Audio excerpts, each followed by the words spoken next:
देखिए, ईरान से ऐसी खबर आई है, माना जा रहा है ईरान को लेकर एक बेहद भयानक साजिश रची गई थी। एक ऐसी साजिश जिसमें ईरान में लाखों लोगों की मौत हो सकती थी, और न सिर्फ ईरान में बल्कि आसपास के कई देशों में भयंकर हाहाकार मच सकता था। अब ये बात जो है वो कई खुफिया एजेंसीज के थ्रू ईरान को अलर्ट किया गया है, इस तरह की खबर है। खास तौर पर रूस की एजेंसी केजीबी की तरफ से, और ईरान को जो है वो चीन ने भी अलर्ट किया है। यानी रूस भी अलर्ट कर रहा है, चीन भी अलर्ट कर रहा है। और आखिर ये चेतावनी क्या है, आप देखें।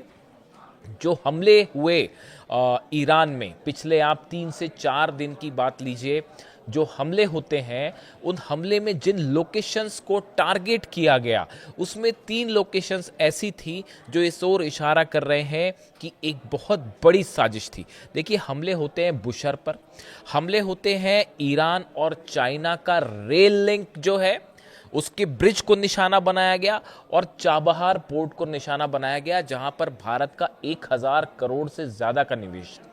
अब ये 3 लोकेशंस में सबसे अहम बात है ईरान का न्यूक्लियर सेंटर बुशर। देखिए, बुशर का जो प्लांट है वो रूस की मदद से चलता है, वहां रूस के साइंटिस्ट मौजूद हैं। अब सवाल यह है कि आखिर बुशर के ऊपर टॉमहॉक मिसाइल्स क्यों दागी गई, या बुशर प्लांट पर फाइटर जेट्स ने हमला क्यों किया। देखिए, नतांस, फोर्दो और इस्फहान, ये जो ईरान के तीनों न्यूक्लियर सेंटर्स हैं, यहां पर यूरेनियम एनरिचमेंट का काम होता था, और इनको पहले से ही निशाना बनाया जा चुका है बंकर बस्टर बम से। और यहां पर जो है बड़ी मात्रा में मलबा जमा है, और अगर यूरेनियम है तो वो दफन है नीचे। ऐसे में ये तीनों के ऊपर अगर हमला होता भी है तो यहां से रेडिएशन का खतरा नहीं है। लेकिन बुशहर ईरान का वो न्यूक्लियर प्लांट है जो एक्टिव मोड में है, और यहां से बिजली पैदा की जाती है। और अगर इस पर किसी, इसके कोर एरिया को अगर हिट हो जाता है, ये अगर सेंट्रीफ्यूजेस यहां पर हिट हो जाते हैं, तो इसका मतलब होगा चेरनोबिल की तरह हादसा जो कि रूस में देखा गया था, और उस समय जो रेडिएशन फैला वो यूरोप तक पहुंचा था, और भयानक परमाणु हादसा हुआ था। बिल्कुल चेरनोबिल की तरह क्या कोई हादसा करवाने की कोशिश थी बुशर में? देखिए, इसको लेकर कई अलर्ट्स पहुंच गए हैं ऑलरेडी ईरान के पास। जो खुफिया सर्कल है या जो डिफेंस एक्सपर्ट्स हैं, उनके बीच में इस तरह की चर्चा है। देखिए, ये जो बुशर पर हमले हुए, ये बेहद रहस्यमय हमले थे। जो अटैक बुशर पर हुआ, ये बुशर का जो कोर एरिया है, उस कोर एरिया के बिल्कुल करीब मिसाइल्स गिरी हैं जो अमेरिका ने दागी। अभी ये भी बड़ा सवाल है कि क्या ये मिसाइल अमेरिका ही नहीं दागी। मैं ऐसा बात क्यों कह रहा हूं वो बताऊंगा आपको। लेकिन देखिए, बुशर के बिल्कुल करीब ये मिसाइल्स अटैक हुए, और हालात ये थे कि जो कोर एरिया की जो बिल्डिंग थी, उसमें जब मिसाइल अटैक होता है तो उससे जो पार्टिकल्स निकलते हैं वो उससे भी जाके टकराए। यानी सीधा मिसाइल ने हिट नहीं किया, लेकिन उसके छर्रे और जो दूसरी चीजें निकलती हैं, मेटल्स, वो जाके कोर बिल्डिंग से भी टकराए। जिसके बाद बताया जाता है कि रूस और ईरान की खुफिया एजेंसीज के बीच में एक बड़ी बैठक हुई है, जिसमें इस बात का एनालिसिस किया गया कि आखिर बुशर को निशाना क्यों बनाया गया। क्या इस तरह की कोई साजिश थी कि ईरान को झुकाने का कोई रास्ता नहीं है, तो बुशर के ऊपर अटैक किया जाए और यहां पर एक बड़ा धमाका हो, हादसा हो और रेडिएशन फैल जाए? क्या यह साजिश थी? देखिए, इससे इनकार भी नहीं किया जा सकता। ये एक ऐसी बात है जिसको लेकर अब संदेह खड़ा हो गया। देखिए, इसके पहले जो हमले हुए, बुशर में ज्यादा हमले नहीं हुए थे। जो हमले हुए न्यूक्लियर साइट्स पर, इस्फहान पर हुए, नतांज पे हुए, फोर्दो पे हुए, लेकिन बुशर को निशाना नहीं बनाया गया। और बुशर पर जब हमले हुए भी तो वो कोर एरिया के आसपास थोड़ी दूरी पर हुए, उसके इतने करीब कभी हमले नहीं हुए। रूस ने अपने कई साइंटिस्ट को वहां से हटा दिया, लेकिन अभी भी मौजूद है वहां साइंटिस्ट। इतने करीब पहले कभी हमला नहीं था। बुशर पर हमले का मतलब बेहद भयानक रेडिएशन और भयानक हादसा, एक झटके में लाखों लोगों की मौत हो सकती थी। ऐसे में बताया जा रहा है एक बड़ी बैठक हुई है खुफिया एजेंसीज, जिसमें रशिया की शामिल थी, ईरान की एजेंसीज अधिकारी शामिल थे, और चीन के अधिकारियों से भी इस बारे में चर्चा की गई है कि आखिर बुशहर पर निशाना क्यों साधा गया। दूसरी बात, आप बड़े गौर की बात सुनिए, देखिए, 2 हमले जो शुरुआती हमले हुए, अमेरिका ने क्लेम किया साहब हमने हमले किए, 80 ठिकानों पर हमले हुए। दूसरे दिन 190 ठिकानों पर अमेरिका की तरफ से हमले हुए। हालांकि इसको लेकर भी नए इनपुट्स आने शुरू हो गए कि इन हमलों में क्या इजराइल के फाइटर जेट्स भी शामिल थे, क्या इन हमलों में अरब देश के भी कोई फाइटर जेट शामिल थे। इस तरह के तमाम सवाल उठ रहे हैं। देखिए, हालात ये है कि जो तीसरा हमला हुआ, आपने देखा कल जो सुबह सुबह जिस तरह की खबरें आई कि कई धमाके हो रहे हैं ईरान में, और सेंटकॉम की तरफ से कहा गया कि साहब हमने ये हमले नहीं किए, तो अब हमले अपने आप तो हो नहीं गए होंगे। हमले का नेचर एयर स्ट्राइक की तरह था, ये कोई आईडी लगा के धमाके नहीं हुए थे। ईरान में लगातार तीसरे दिन भी धमाके हुए और ये धमाकों को अमेरिका ने क्लेम नहीं किया। ऐसे में बड़ा सवाल ये उठ रहा है कि क्या नेतन्याहू की कोई प्लानिंग है इन धमाकों के पीछे? क्या मिसाइल्स इजराइल की तरफ से भी फायर की गई, खासतौर पर फाइटर जेट से F-35 F-16 का इस्तेमाल किया गया जो इजरायली जेट्स थे, और उसको इस तरह से दिखाया गया कि ये हमले अमेरिका ने किए। ऐसी खबरें कुछ अरब देशों को लेकर भी हैं कि कुछ इस तरह की खबरें हैं कि कुछ अरब देशों से भी फाइटर जेट्स ने टेक ऑफ किया है और ईरान पे हमलों में कुछ अरब देश भी शामिल हो सकते हैं। आने वाले दिनों में इसका खुलासा होगा। देखिए, ऐसे में जब नेतन्याहू अगर इस तरह के किसी हमले में शामिल हैं, अगर हैं, मैं कंफर्म नहीं कर रहा, अगर हैं, ऐसे अंदेशे उठाए जा रहे हैं, ऐसे सवाल, तो क्या कहीं ऐसा तो नहीं कि ईरान के किसी न्यूक्लियर साइट को निशाना बना के एक बड़ी हादसे की प्लानिंग थी? ये बुशर पर हमले क्या कह रहे हैं? चीन और ईरान की रेलवे लाइन पर हमला क्यों हुआ? जो लाइन आगे चल के चीन तक सप्लाई होती है, सामान सप्लाई हो रहा था, उसमें ऑयल भी जाने शुरू हो गया था, और शायद इस तरह का इनपुट था कि वेपन्स भी हो सकता है सप्लाई किए जा रहे हैं इस रेलवे लाइन के थ्रू। इस तरह के सवाल उठते हैं तमाम। अमेरिका का चीन की, ईरान चीन की जो रेल लाइन है आगे चल के कई देशों से गुजरते हुए जुड़ती है चीन से, उस रेल लाइन पर हमला करना, रूस का की सहयोग से जो बुशर प्लांट चलता है उस पर हमला, भारत के सहयोग से जो चाबार पोर्ट तैयार किया गया है उस पर हमला। यानी ये हमला ईरान पे तो था, लेकिन निशाने पर भारत का इन्वेस्टमेंट भी था, रूस का इन्वेस्टमेंट भी था सीधा सीधा, और चाइना का इन्वेस्टमेंट भी था। ये अपने आप में एक डिफरेंट नेचर का अटैक था। देखिए, गौर करने वाली बात यह है, जो मैं बात समझाना चाह रहा हूं, कि जब भी कोई देश अटैक करता है, और खास तौर पर अमेरिका जैसा देश, तो वो जो टारगेट्स होते हैं वो बड़े सोच समझकर उनका चयन किया जाता है। ये जो डिफेंस एक्सपर्ट्स हैं वो इस बात को समझते हैं। आप पहले के हमले देख लीजिए अमेरिका के, उन हमलों के नेचर में और इस बार के नेचर में थोड़ा अंतर था। चाइना वाला रेल लाइन का नुकसान, बुशर पर हमले, चाबार पर हमले, ये डिफरेंट नेचर के हमले थे जो इस ओर भी इशारा करते हैं क्या भले अमेरिका का नाम दिया गया और हमले इजराइल की तरफ से किए गए। ये भी बड़े सोचने वाली बात है। अब देखिए, दूसरी तरफ नेतन्याहू के 3 बयान जो पिछले 3 दिनों के अंदर आए। पहले नेतन्याहू ने कहा कि साहब हम जंग के लिए तैयार हैं, वो तो सबको पता है आप तैयार हो, हम ईरान को परमाणु बम नहीं बनाने देंगे।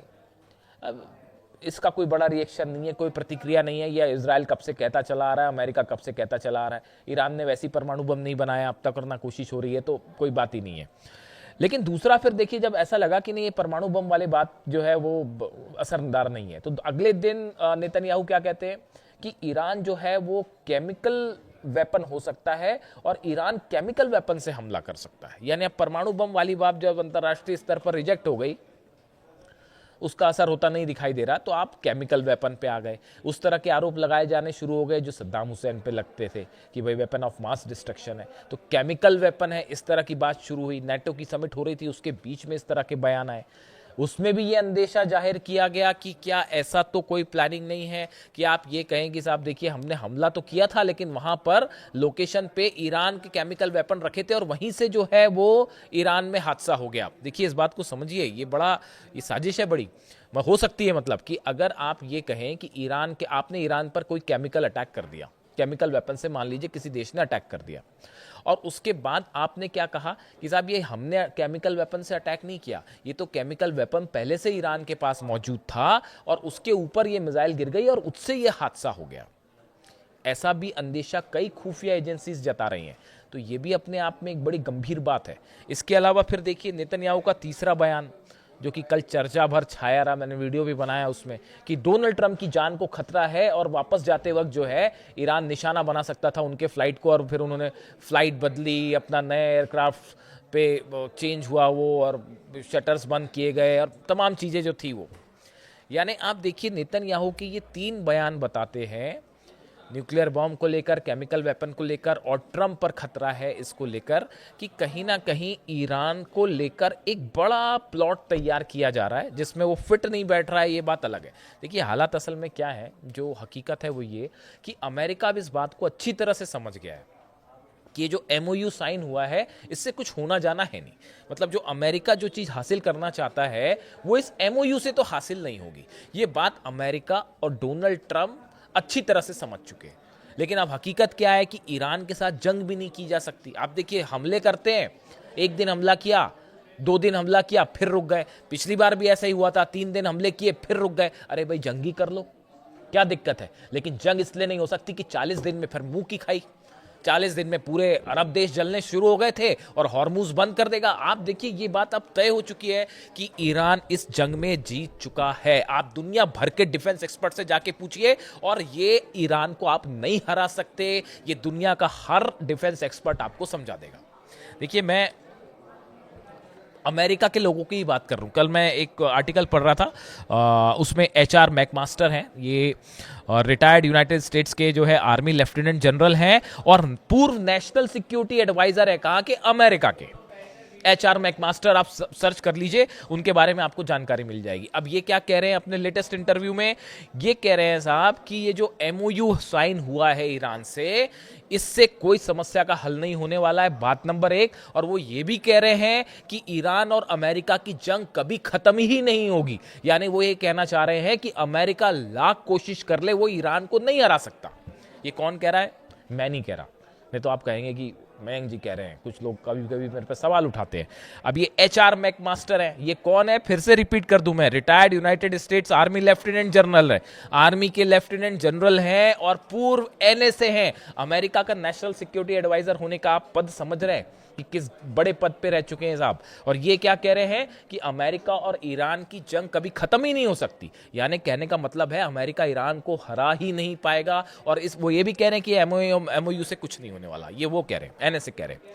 यही बात हम जो है वो पिछले पता नहीं कब से, जब जंग शुरू हुई थी तभी से हम समझा रहे हैं, बल्कि उसके पहले से समझा रहे हैं, पिछले 2 साल से, कि अगर हम ईरान पर हमला करोगे तो उसका नतीजा ये होगा कि खुद मुंह की खाओगे, होना जाना है नहीं। अब देखिए ट्रंप से लड़ाई करते बन नहीं रहा, हकीकत ये है। अभी इस बार जब ईरान ने हमले किए, आप देखिए कुवैत पर हमला हुआ, बहरीन पर हमला हुआ, कतर पर हमला हुआ, जॉर्डन पर भी मार दिए 1-2 मिसाइल। ये जो हमले हुए ईरान की IRGC की तरफ से, अब आप ईरान के हमलों का नेचर भी समझिए। मैंने आपको अमेरिका के हमलों का नेचर बताया, अब ईरान के हमलों का नेचर समझिए। ईरान ने जो हमले किए ये उसका फर्स्ट प्लान के तहत हमले हुए थे। ये कहाँ पे हमले हुए जी, अमेरिका की नेवल बेस है उसको उड़ा दिया उसने, 5वां बेड़ा जो था उस पर हमले कर दिए उसने। जो है कुवैत में जो एयर बेसेस हैं उस पर हमले कर दिए। इसके अलावा जो है कतर में एयर बेस है उस पर हमले कर दिए, जॉर्डन में एयर बेस है। यानी टारगेट पे अमेरिकन इंफ्रास्ट्रक्चर और अमेरिकन बेसेस ही थे, वो आम जनता को टारगेट नहीं किया ईरान ने। तो ये पहले स्तर की प्लानिंग थी। जो अहमद वाहिदी कह रहे हैं, ईरान के IRGC प्रमुख जो कह रहे हैं, उनके सोर्सेस से जो खबरें हैं वो खबरें ये हैं कि साहब ये अभी जो हमने हमले किए ये अभी सिर्फ पहले दौर की प्लानिंग थी। अब अगर आप इससे बड़ा हमला करने की कोशिश करेंगे तो उसके बाद फिर क्या होगा, उसके बाद सऊदी के, UAE के, बहरीन के, कतर के सबके गैस प्लांट्स, ऑयल प्लांट जो है वो जलने शुरू हो जाएंगे और ब्रिजेस उड़ने शुरू हो जाएंगे। ये दूसरे लेवल का हमला था। तीसरे लेवल के हमले की तो अभी ईरान ने बात ही नहीं की, वो उसको सरप्राइज ही बनाए हुए है कि तीसरे लेवल का हमला क्या होगा वो मौका आने पर बताया जाएगा। उसका स्पेकुलेशन करना ठीक नहीं है, वो कुछ भी हो सकता है। वो कोई 5 से 10 हज़ार किलोमीटर की रेंज की भी कोई मिसाइल हो सकती है और वो कोई खतरनाक हथियार भी हो सकता है, इसलिए उसके बारे में फिलहाल कुछ नहीं कहा जा सकता। तो देखिए ईरान के इसी प्लानिंग की तहत जिस तरह से ईरान ने जवाब दिया, 80 पर हमले हुए तो 85 पर ईरान ने हमले कर दिए। इन्होंने 190 हमले कर दिए। बताया जा रहा है 190 से ज़्यादा ड्रोन्स और मिसाइल्स फायर की गई हैं अरब में, अलग अलग देशों पे। ऐसे में हालात ये हैं कि अमेरिका फिलहाल इस पोजीशन में नहीं है कि लंबे समय तक ईरान के साथ जंग कर पाए। खास तौर पर हॉर्मूज में पूरा कंट्रोल ईरान का है। देखिए, लाख कोशिश कर ली अमेरिकी जहाज़ों ने नया रास्ता बनाने की, ओमान के जरिए बिना ईरान की सेना के जानकारी के जहाज़ निकालने की कोशिश की गई। नतीजा क्या हुआ? यूएई के जहाज पर हमला हुआ, सऊदी के जहाज पर हमला हुआ, पनामा के जहाज पर हमला हुआ। ऐसे में हॉर्मूज पर कंट्रोल ईरान का है और इसको किसी भी सूरत में आप जो है ईरान को बाईपास करते हुए तो वहां से जहाज नहीं निकाल सकते। ये बात साफ हो चुकी है। ऐसे में ईरान की तरफ से स्टेटस साफ है। देखिए, इस हमलों ने एक बार फिर, भले बातचीत होती रहे, लेकिन ईरान भी इस बात को अच्छी तरह से जान रहा है कि इस एमओयू का कोई नतीजा नहीं निकलने वाला है और अमेरिका भी इस बात को जान रहा है। अब यही बड़ी इंटरेस्टिंग बात है कि दोनों देश समझ रहे हैं एक दूसरे पर कोई विश्वास नहीं है। दोनों देश समझ रहे हैं कि इस एमओयू से कहीं कोई नतीजा नहीं निकलना चाहता, कोई कहीं पहुंचना नहीं चाहिए। ऐसे हालात में आखिर ये एमओयू और चर्चा जो बैक डोर से कल से फिर से कोशिशें हो रही है कि फिर से चर्चा शुरू हो जाए, इसका मकसद क्या है? क्या ईरान को वक्त चाहिए? कोई चीज बन रही है ईरान पे, उसको और तेजी से बनाने के लिए, आप समझ सकते हैं? या फिर कोई ऐसा अमेरिका का प्लान है कि इलेक्शंस खत्म हो। देखिए, नेतन्याहू और ट्रम्प के बीच में ऑलरेडी फोन पे कई डिस्कशंस हो चुके हैं, खासकर इन हमलों के बीच में, और अगले दौर में बैठक भी होनी है। सेंटकॉम के अधिकारी मोसाद के टच में हैं, इजरायली फोर्सेस के टच में हैं और एक बड़ा प्लान ईरान को लेकर तैयार कर लिया गया। अब सवाल यह है कि उसका एग्जीक्यूशन कब होता है, अमेरिका में जो मिड टर्म पोल्स हैं, जो उसको उसके बाद, या प्लान क्या है? किस तरह से अमेरिका ईरान के यूरेनियम को एड्रेस करना चाहता है और हॉर्मूज में कैसे हॉर्मूज को मेंटेन रखा जाए, ये बड़ी चैलेंज है। और रूस के जो ऑयल रिफाइनरीज पर हमले हो रहे हैं, उसके बाद हॉर्मूज को बंद करना डोनाल्ड ट्रंप एफर्ट नहीं कर सकते। इसीलिए कहा जाता है कई लोग कि भाई, जब आप जंग नहीं कर सकते तो ये हमले क्यों करते हैं बीच में? अगर जंग करना ही है तो एक बार पूरी जंग करके देख लो। पूरा ईरान जंग करने को तैयार है, 9 करोड़ लोग जंग करने को तैयार है। वो देख ली तस्वीरें पूरी दुनिया में कि जिस सत्ता का परिवर्तन करने की कोशिश कर रहे थे, उन्हीं लीडर के जनाजे में करोड़ों लोग शामिल हो गए। और न सिर्फ ईरान में बल्कि इराक से, पता नहीं कहां कहां से लोग ईरान पहुंचे, जंग के बीच पहुंचे। और वो जो फ्यूनरल देखा गया जनाजे का, उसके बाद कहा जा रहा है कि ऐसा जनाजा तो जो है वो आज तक किसी ने देखा ही नहीं। इस बीच में हालात ये हैं कि ईरान को लेकर एक बड़ी साजिश तैयार है जो न्यूक्लियर खतरे पर रेडिएशन तक जा सकती है। इससे जुड़ा जो भी अपडेट होगा मैं आप तक पहुंचाऊंगा। Thank you so much.